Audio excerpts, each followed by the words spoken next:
In this tutorial, we're going to take a look at some absolute value inequalities. And, uh, and as it turns out, absolute value inequalities have something in common with compound inequalities.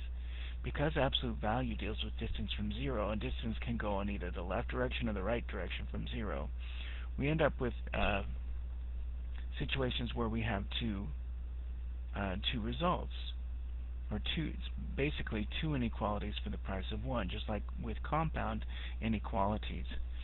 And if we look at this first example, it says solve the absolute value inequality, graph the solution set on a number line. The absolute value inequality is the absolute value of the quantity b subtract 4 is greater than 6. I want to point out the greater than symbol here because one thing that I think might help us here is if we think of greater than as greater than when doing an absolute value inequality. Remember, with compound inequalities, the OR compound inequality contains each of the two inequalities that are in the compound inequality. And we end up with a graph of the solutions of the set is looking something like this, with arrows pointing outward.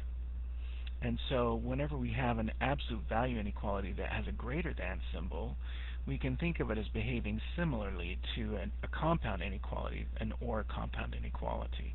So let's see if that's the case in this example.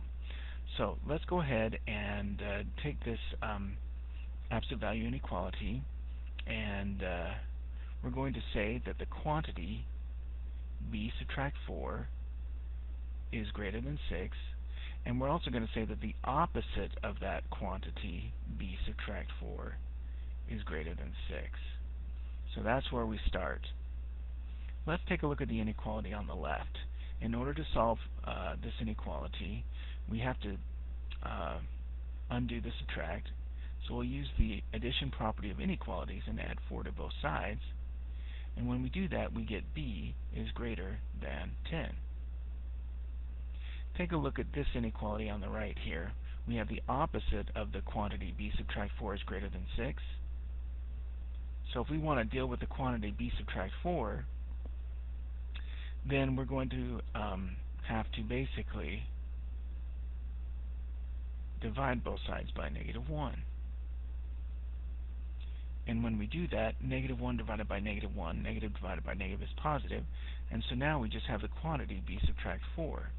Over here, 6 divided by -1 is -6, but remember, whenever you multiply or divide by a negative number, we have to reverse the inequality symbol here. So now our greater than symbol becomes a less than symbol.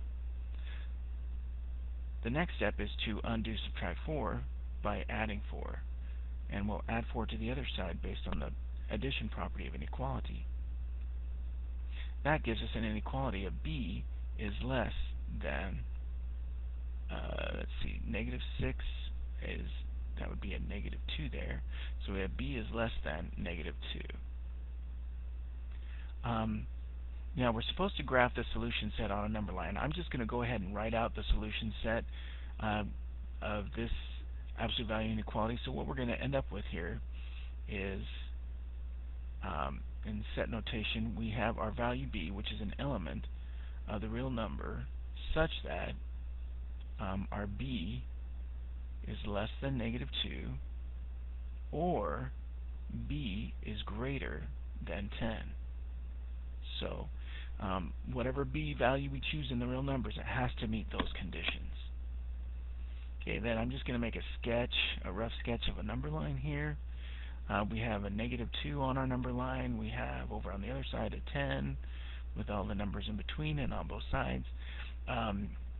B is greater than 10. We have an open circle at 10 pointing to all the numbers that are greater than 10.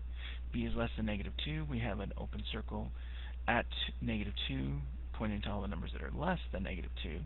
And so there we have the graph of the solution set. Okay.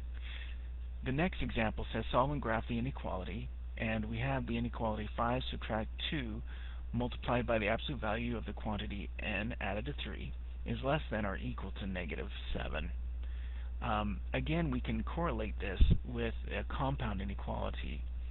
And so what I want you to do is think of the less than absolute value inequalities as the less than compound inequalities, because when we have a less than absolute value inequality, it behaves the same way that an and compound inequality, and that's the one. When we have an and compound inequality, that's the compound inequality that contains the common solutions or the overlap of the two inequalities. And so we end up with arrows pointing inward like this. So let's go ahead and work through this problem and see if we get a graph that looks similar to the arrows pointing in that we would find with an and compound inequality. Now remember, the first thing we need to do is isolate the absolute value expression. So 5 has got to go. In order to make 5 into 0, we just subtract 5. And we'll do the same thing on the other side of the inequality. When we do that, we're left with negative 2 multiplied by the absolute value of the quantity n added to 3 is less than or equal to negative 12. Now when you see that negative 12, don't panic, because I know we've been taught that we can't have an absolute value that's equal to a negative number. But we're not done isolating the absolute value expression just yet. So let's see what happens when we undo multiplied by negative 2. To undo multiplied by negative 2, we divide by negative 2. And using the division property of inequality, we can maintain the truthfulness of the statement as long as we divide both sides by the same number.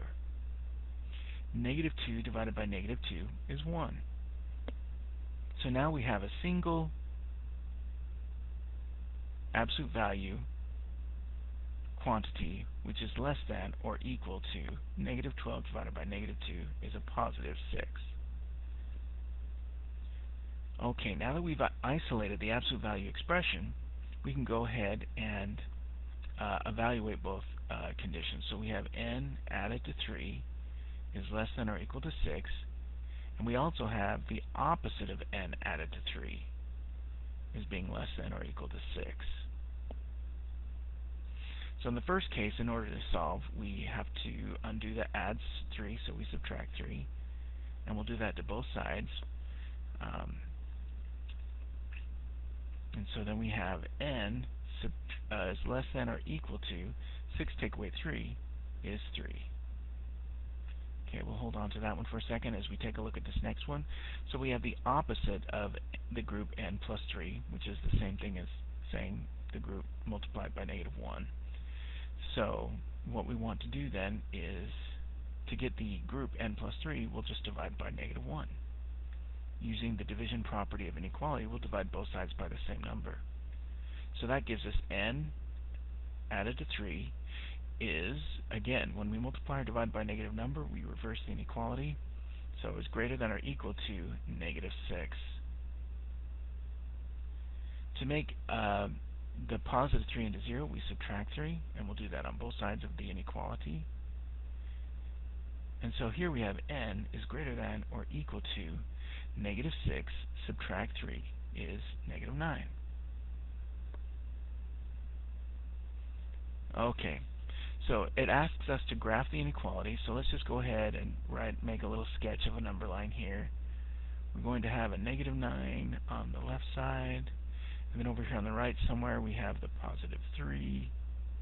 Now according to this inequality, n can be any value that's less than or equal to 3, so we will go ahead and do a closed circle on 3 and point to all the values that are less than 3.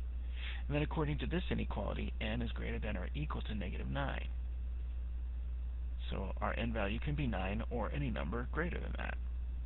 So there we have the overlap of the two inequalities. So just like with our and compound inequality, the arrows are pointing in. So Just remember that less than on your absolute value inequalities to kind of help to use that as a reference as to how the graph is supposed to behave.